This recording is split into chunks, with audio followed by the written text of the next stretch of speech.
been raining all day and the frogs are happy because the ponds have all filled right up. Actually, I think I can see a frog.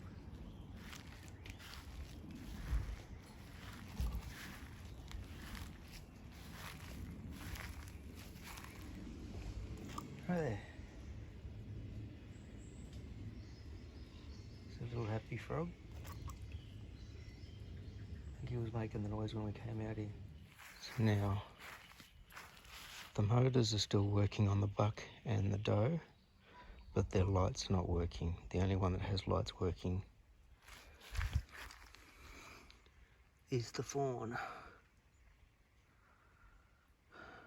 Had 2 days of heavy rain since the holiday started. So guess what I'm doing again? I just got it draining out down the bottom. Got to come up with a more permanent drainage solution for that. Something that'll just drain out through the bottom. Some PVC pipe or something. Looks like the siphon worked. It's drained out to where the hose is, and this bit's obviously a little bit lower than that. I was just noticing though that where nature wants to find a way, it will. That was a root, I think, that I chopped off right underneath the rock. Let's do something with that. Look how high the water got. It got to the point where it was going down the old drain pipe. For those of you who've been on my, or followed my channel for quite a while, might remember a while back where I tried to transplant some bamboo from right down the back to this little section behind the carport, and it didn't take. All the pieces I transplanted died. But this spring, all this bamboo has grown up. I put a couple of star pickets at the end with some string to just try and hold them back. But it's just blown up, and it's creating that screen that we've wanted to try and sort of stop you seeing through to the backyard. Like, you can kind of just see through it, but as that grows, if more shoots come up, and this part is going to become garden bed, that was the whole idea. Once I put the brickwork at the back of it, hopefully should look really good. We'll do a more finished job than just some line marking string.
I guess you could say it's a little crazy being up on top of a 3-story house.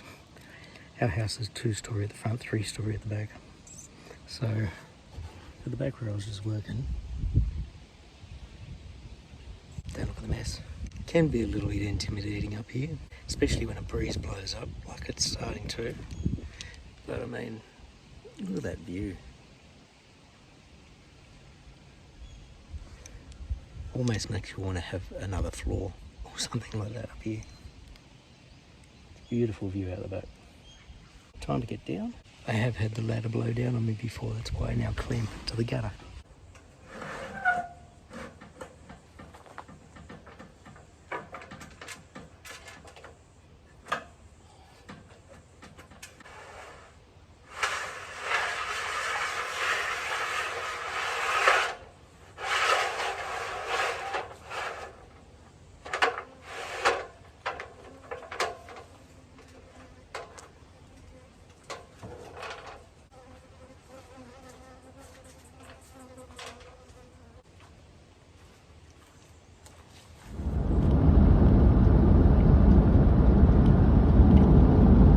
What are holidays for if not to ask your husband to go and pick up stuff that has been found on Marketplace? Filled up the back of the truck yesterday with the cardboard and plastic for recycling, and I was going to go up to Katoomba. My wife told me she'd found a palm that somebody was giving away for free if you come and dig it out. Love those ones, don't you? A nice size. It's right up against the house of the place that it's in. I said, I'll go and do it. When do you want me to? She asked me this morning, when are you going to get that palm? I said, I didn't know we got it. She said, I can come down today. I said, perfect. Down to Tamil. About an hour and a half drive. Even the cost of fuel is worth driving somewhere to dig out something for free.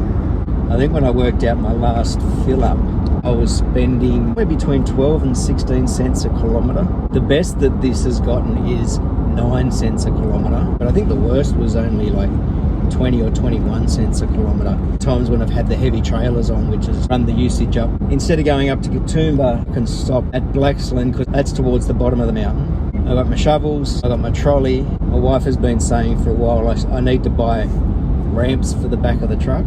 I looked up those, some folding aluminium ramps. Super Cheap Auto in Penrith have a set for $2.99. I'll stop and grab some ramps, then I've got them. I can use them for this or for the trailer.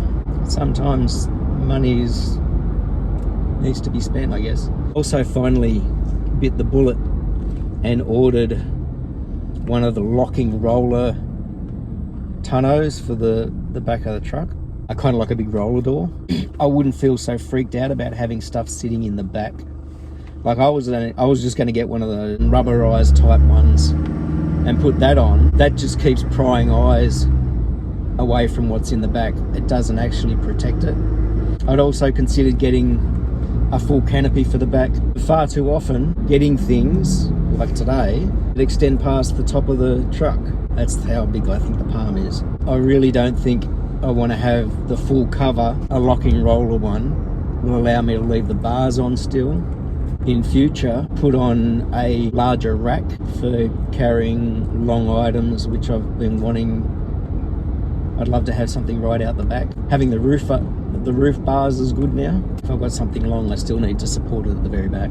I believe they can be mounted on the top of, if you've got those roller lockers, because I have seen utes that have the roller locker and bars because people use them for work, camping setups, that sort of thing. So I'm going to be out for a number of hours. If it's an hour and a half drive down there, dig it out, hour and a half drive back, plus going to the tip at Blaxland, plus buying the ramps in Penrith.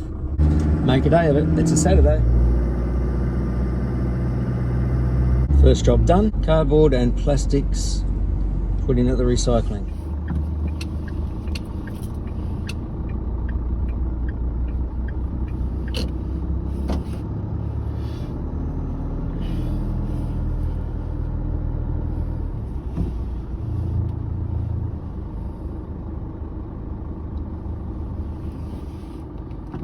Just got the ramps from Super Cheap, and now it's time to head down to Tamil. It should be roughly an hour.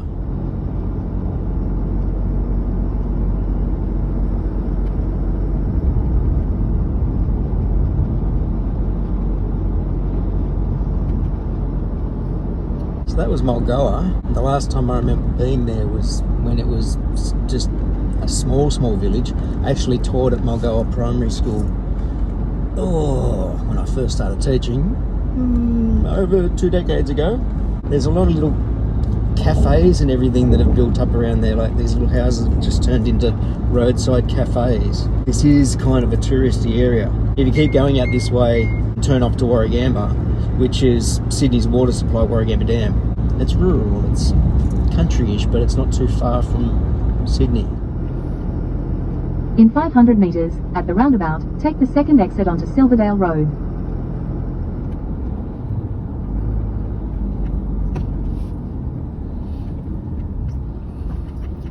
So this here is Wallachia, and you might be able to just see in the left of the screen. No, I've lost it now. Might see it on the way back. But there's this really old hotel, Wallachia Hotel. It says they're established 1930. And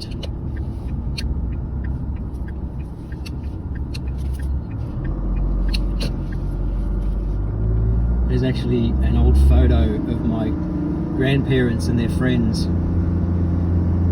walking down to this bridge, Glacier Bridge. When I was growing up, this bridge would constantly go underwater when it flooded. That was yearly, almost. The water would be all the way over this road, and especially just up ahead because it would dip. And so there's a house or two along here that's built up on stilts because of that. So you got this dip where the river would sort of divert through. And this corner where I'm getting to now, I've got photos as a kid which shows the river in flood, and the water was up to this corner. And so this hill here, it goes up to Silverdale, and you can turn off to go to Warragamba. So I'm going out through Silverdale and then out to the Oaks, which is the way down to Tarmore. See all these trees, how they look furry? Because of the bushfires that have come through here in the past. Had some really bad ones come through here. All around here doesn't seem to have changed since I was a kid. Except for that gas station just to the left, which you can't really see. In 500 metres, at the roundabout, take the first exit and stay on Silverdale Road. There used to be a winery just to the right of me, and it doesn't look like it's any there anymore. It was also the local Chinese shop. And then if you head straight ahead, you go towards Warragamba where the water's catchment is. Like I said, I'm heading out to go through Silverdale, which will probably have exploded since I was a kid because they've just started building up areas around here. And because it's semi-rural, it's not cheap.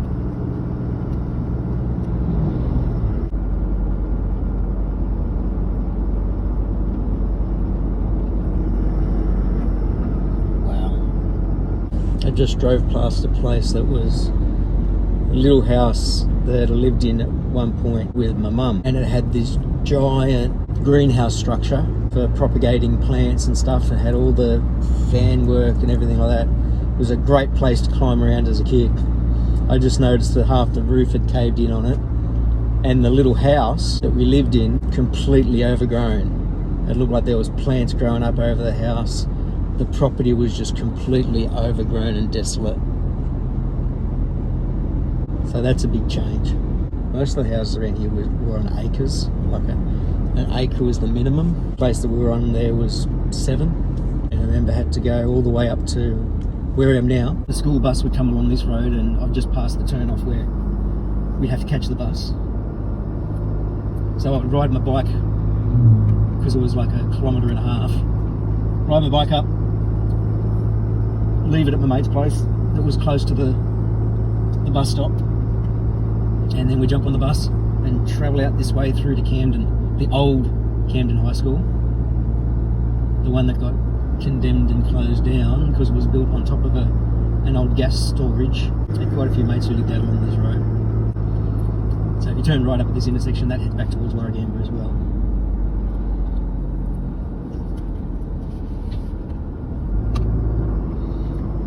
This road down to the left, Taylor's. I had a few mates who lived down there. And some of these houses off to my left, I don't believe they were there when I was growing up. There was only a few houses out here. This street definitely wasn't. Oh my god, that's so exploded with houses and roofs. I had some friends who lived up here. My cousin's wife's family lives up on to the left, right on top of the hill.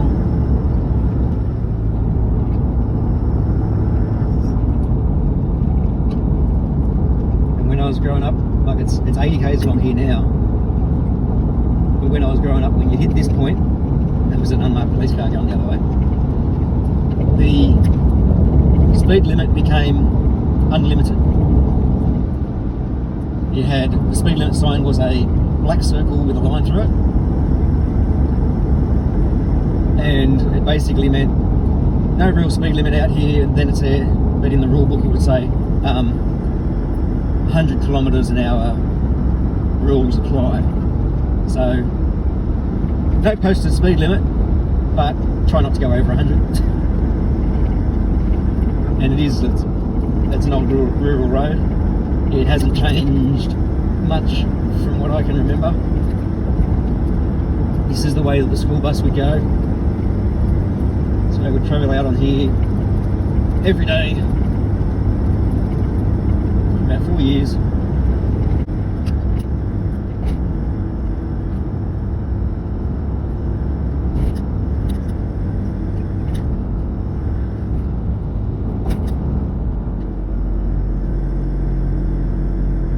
Just off to the left here, our bus broke down on the way to school once. I know it was there because of the big water tank. And they radioed for another bus to come out and get us. And we're all sitting on the side of the road. The axle had snapped on the bus, on the rear axle, and so the wheels were starting to slide outwards. And it basically just dumped out on the back. And so we were sitting on the side of the road, and me and all my mates were talking about, yeah, let's walk home. And the bus driver was going, no, you can't walk home. The other bus is going to come take you to school. And it was taking a long time, and we kept saying to the bus driver, yeah, we're going to walk home. And he kept saying, no, you got to stay here, you got to wait for the bus. It'll be here soon. We all started getting really testy. Next thing you know, we see the bus coming over the hill, and the bus driver turns around to us, slaps his legs and laughs. He goes, ah, here comes the bus. And we all bolted into the bush. About half of us walked home out of a school bus. Just wandered back through the bush back to Warragamba. Took an hour or so. Wow. One of my mates lived just, I think it was the house I just passed on the left. And this road here on the left, Warrombi Road, that's where the bus would turn to go to Camden. So now I'm heading towards the Oaks and Oakdale. Switch the camera back on when I get close.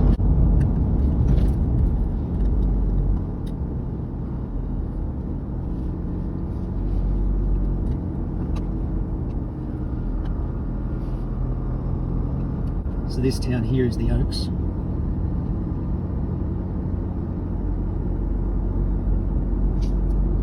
I had friends who lived out here who went to Camden High. This is where all these little towns had the primary schools, and Camden was the highest one.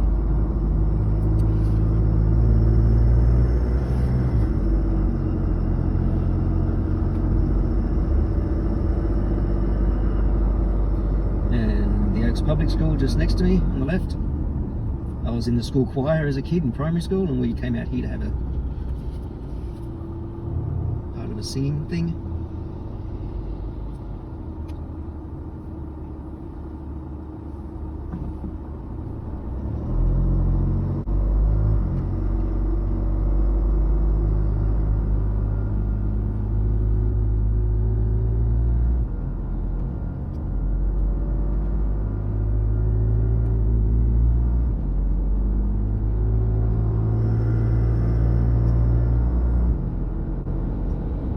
This section along here looks newer. The houses look newer. Some more development. I wonder what houses cost out here.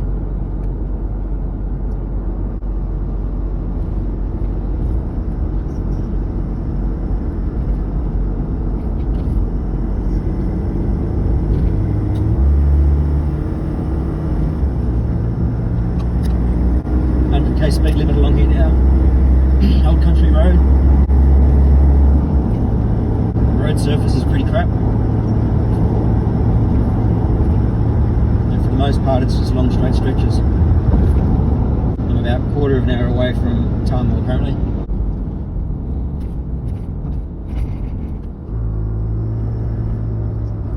Okay, so this is Thirlmere. We used to play football down here.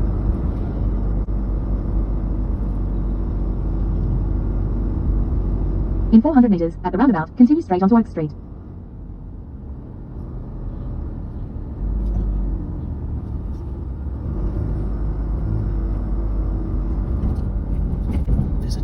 museum out here. Well, there was. I'm assuming it still will be.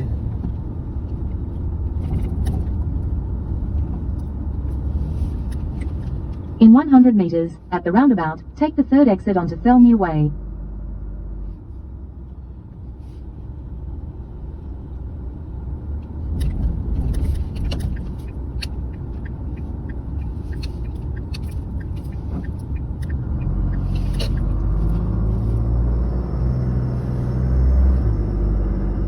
Palm all loaded up and ready to go. He's bigger than I thought. Head back. Weird little driveway on this place.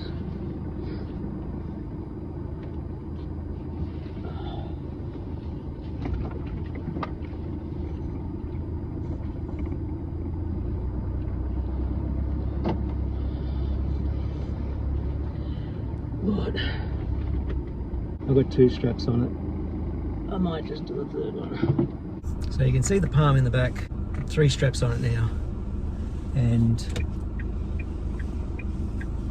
I better get the maps back out to figure out how to get back out of here.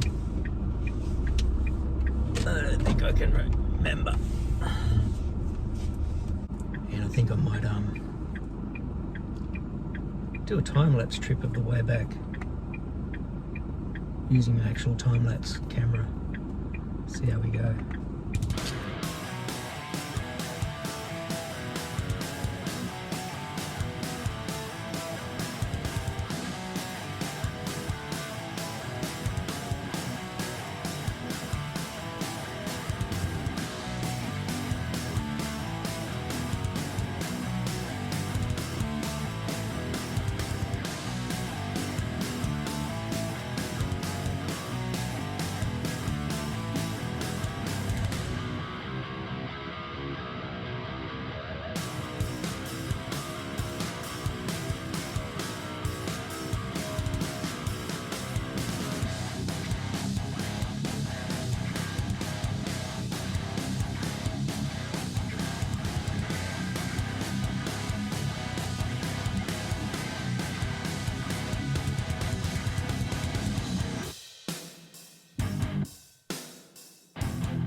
So the plan is I move this small palm over to here, since I've got these two in line and they seem to be kind of going with the stairs. So I'll probably put it about here. And then we're going to place that somewhere there. So there's our new plantings. They're nice. That's a lot bigger than I thought. And then that one's where it was before. And I'd moved this one from over here. So we've got 3 going up the stairs. Kind of following the stairs. I don't want to make them exactly follow the stairs.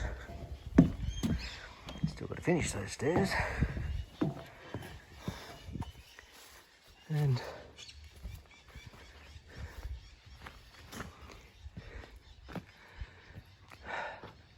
once I get that retaining wall in, that'll look a lot nicer. And the palms going up, they'll have the stairs there. This big palm. And then this one, which will keep growing, and it's got pups which are starting to grow and spread out. I'm just going to move the ute and give these things a water.